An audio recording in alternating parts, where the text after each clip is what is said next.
Hey everyone, welcome to ITPK. Do you want to browse privately in Opera GX browser? Here's how to go incognito in just a few seconds.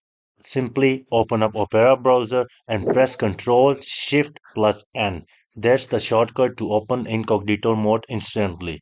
Or click the red Opera GX logo in the top left and then go ahead and click New Private Window. This opens a private tab where your browsing history and cookies won't be saved. And here is the pro tip. You can create a shortcut that opens Opera GX directly in incognito mode. Just add your Opera GX browser on your desktop or a taskbar and right click and then go to Properties.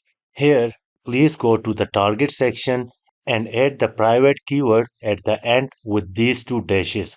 Now every time you launch Opera GX, it's open directly in an incognito mode. If you face any problems or want the latest Opera GX version, check out my other videos. I've got you covered. Also, don't forget to like, comment and subscribe and share your suggestions for next tutorial. Thanks for watching. See you in the next one.